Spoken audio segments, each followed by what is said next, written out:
जिस चेयर पर तुम बैठे हो वो भी कॉन्शियस हो सकता है, रिवर्स के भी लीगल राइट्स हो सकते हैं, या तुम्हारा वोट देना उतना ही इर्रेशनल हो सकता है जितना एक जिम का एनुअल मेंबरशिप ले लेना और फिर कभी ना जाना। दामामुस्ते के इस एपिसोड में बताऊंगा 10 कंटेम्प्रेरी फिलोसफिकल ट्रेंड्स जो तुम्हारे दिमाग को एक साथ कंफ्यूज, अम्यूज और रिबूट कर देंगे।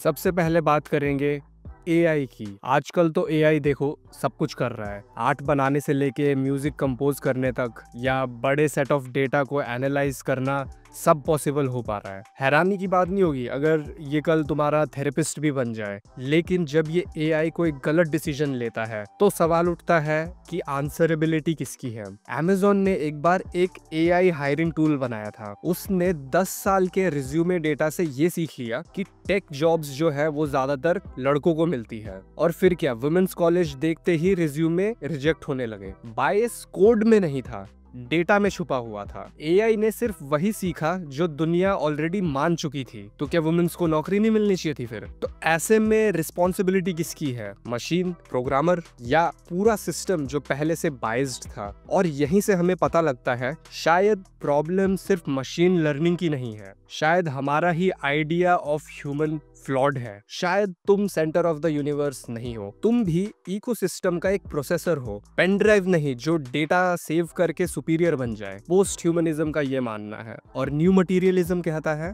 हर चीज, तुम्हारा बॉटल, तुम्हारा फोन, तुम्हारा स्ट्रेस बॉल, या वो ब्रोकन मग जिसमें तुम अभी भी इमोशनल कनेक्शन फील करते हो, सब किसी ना किसी सिस्टम का हिस्सा है। सब कुछ इंटरलिंक्ड है, चाहे तुम ऑनलाइन हो या ना हो। सोचो, तुम्हारा फोन सिर्फ एक ऑब्जेक्ट नहीं है, वो तुम्हारी नींद डिस्टर्ब करता है, तुम्हारा अटेंशन भी हाईजैक करता है, और कभी कभी तुम्हारा हार्ट ब्रेक भी आर्काइव करके याद दिला देता है। ये सिर्फ गैजेट नहीं है, ये तुम्हारे मूड का स्टेक होल्डर है।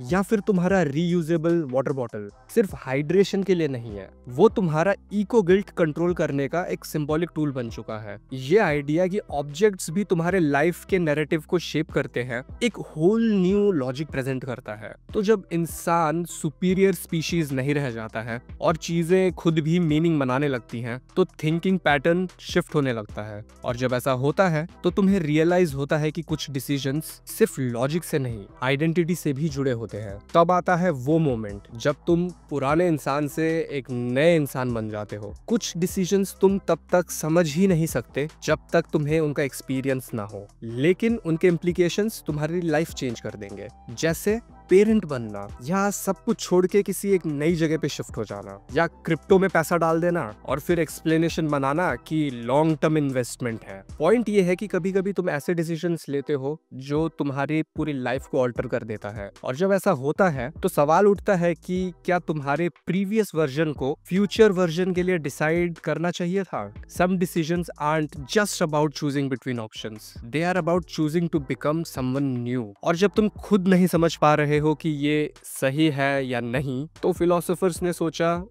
पब्लिक से पूछ लेते हैं, शायद उन्हें क्लैरिटी हो। एंटर एक्सफी यानी एक्सपेरिमेंटल फिलोसफी। सोचो, moral decisions plus Google forms. तो जो सवाल है कि एक ट्रेन आ रही है, एक आदमी को बचा सकते हो या एक ग्रुप को मारना पड़ेगा, क्या करोगे? और फिर लोगों के आंसर्स का एनालिसिस होता है। आंसर जो भी हो, पर उससे समझ आता है कि ये है लोगों का एथिक्स।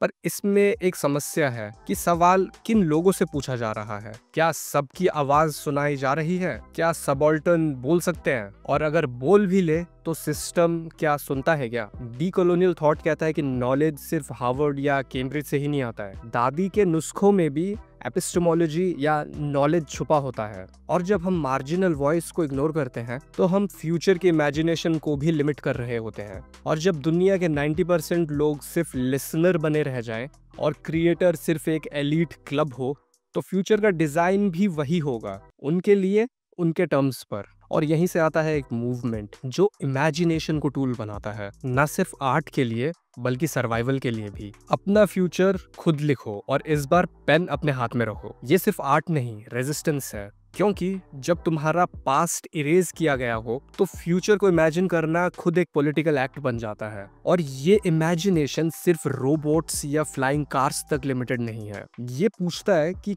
कल किसके लिए होगा, और किसके टर्म्स पर? एफ्रोफ्यूचरिज्म एक ऐसे वर्ल्ड का ब्लूप्रिंट बनाता है जो सिर्फ एडवांस्ड नहीं बल्कि इंक्लूसिव भी हो, लेकिन वो दुनिया तभी चलेगी जब प्लैनेट बचेगा, क्योंकि जितने भी स्पेक्युलेटिव फ्यूचर हम सोच रहे हैं वो सब कोलैप्स कर जाएंगे अगर हमने प्लैनेट को ही इग्नोर कर दिया। एनवायरमेंटल फिलोसोफर्स बोलते हैं कि नेचर को सिर्फ प्रोटेक्ट मत करो, उसकी सुनो भी। सोचो तुम्हारे सिटी में एक रिवर है और वो कोर्ट में एक केस फाइल करे और बोले कि मुझे एनक्रोच मत करो वरना मैं भी PIL डालूंगी। बिजार लग सकता है पर ऐसा हो रहा है। न्यूजीलैंड में वानुई रिवर जो है वो एक लीगल पर्सन है। सेम बांग्लादेश में सारे रिवर्स जो है उन्हें सिटीजन स्टेटस मिला है। कोलंबिया ने अट्राटो और अमेज़न रिवर को भी लीगल राइट्स दिए हैं। कनाडा में मैगपाई रिवर के पास अब पोल्यूशन के अगेंस्ट कोर्ट में जाने का राइट है। इंडिया में भी गंगा और यमुना को पर्सनहुड का स्टेटस मिला था, पर बाद में सुप्रीम कोर्ट ने इस पर स्टे लगा दी। ये कोई फैंटेसी नहीं है, ये ग्लोबल ट्रेंड है, हो रहा है ये। डीप इकोलॉजी का मतलब ये नहीं है कि तुम पेड़ों को जाके हग करो, तुम नेचर के ऊपर नहीं हो, तुम सिर्फ एक स्पीशीज हो इस इकोसिस्टम के व्हाट्सएप ग्रुप में, और तुम्हें एडमिन राइट्स किसी ने नहीं दिए हैं। और जब हम नेचर को राइट्स देते हैं तो हम खुद एक अनकंफर्टेबल क्वेश्चन पूछते हैं, हम नेचर के साथ हैं या उससे सुपीरियर हैं? और जब हम इकोसिस्टम की हियरिंग करने लगते हैं तो हम एक पुराना अजम्पशन ब्रेक करते हैं कि सिर्फ ह्यूमन ही कॉन्शियस है। यहाँ आता है एक wild but surprisingly serious idea, panpsychism. ये कहता है कि शायद सारी चीजों में थोड़ा सा कॉन्शियसनेस होता है।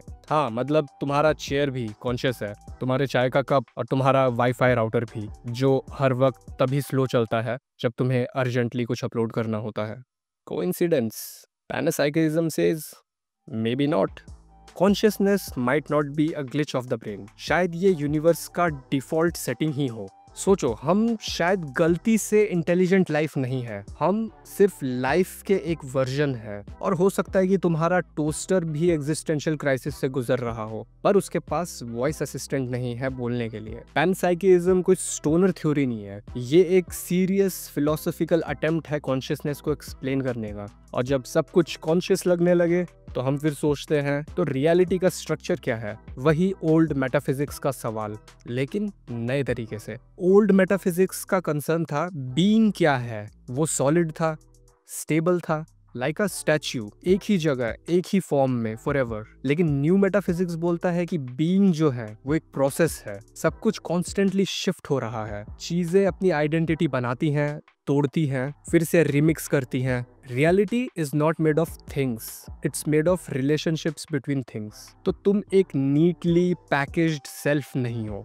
तुम एक डायनामिक गूगल शीट हो जिसमें हर नया इंटरैक्शन एक नया रो इंसर्ट कर रहा है। Old metaphysics wanted to pin reality down, लेकिन न्यू मेटाफिजिक्स एक्सेप्ट करता है कि रियलिटी खुद को हर वक्त अनपिन कर रहा है।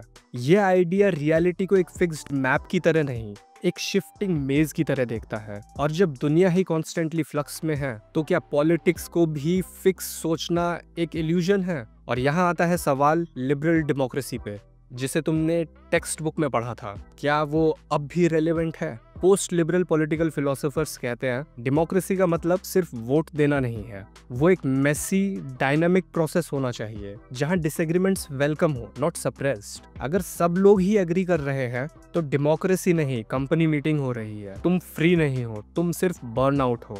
तुम इंस्टा पे स्क्रॉल कर रहे हो, नेटफ्लिक्स पे स्किप इंट्रो दबा रहे हो और जूम कॉल में सिर्फ सर हिला रहे हो, लेकिन किसी भी चीज में सच में एंगेज्ड नहीं हो। ये पॉलिटिकल भी है। फ्रीडम अब सिर्फ वोट देने की एबिलिटी नहीं है, फ्रीडम है सोचने की, रुकने की और क्वेश्चन करने की। और जब तुम ये सब कर रहे हो तो तुम सिर्फ एक सिटीजन नहीं हो, तुम एक फिलोसोफर हो। तो ये थे 10 कंटेम्प्रेरी फिलोसॉफिकल ट्रेंड्स, जिसको अगर तुम थोड़ा और एक्सप्लोर करोगे तो ये तुम्हारे वर्ल्ड व्यू को भी बदल देते हैं। AI, climate consciousness, identity, imagination, philosophy आजकल सिर्फ थ्योरी नहीं है, ये हर जगह प्रेजेंट है, तुम्हारी स्क्रीन पर, तुम्हारे स्क्रॉल करने में, और हाँ, आर्ट गैलरीज में भी। क्योंकि जब दुनिया बदल रही है तो एक आर्टिस्ट भी वही सवाल पूछ रहा है, बस कलर्स और कॉन्सेप्ट्स के जरिए। तो नेचुरली अगला वीडियो होने वाला है what is contemporary art. Video interesting लगा तो लाइक करो और कमेंट करके बताओ कौन से फिलोसॉफिकल ट्रेंड पे तुम एक डिटेल्ड वीडियो देखना चाहोगे। ऐसे ही और इन्फॉर्मेटिव वीडियोस के नोटिफिकेशन के लिए बेल आइकन को दबाना मत भूलना। मैं मिलूंगा अगले वीडियो में, तब तक पीस।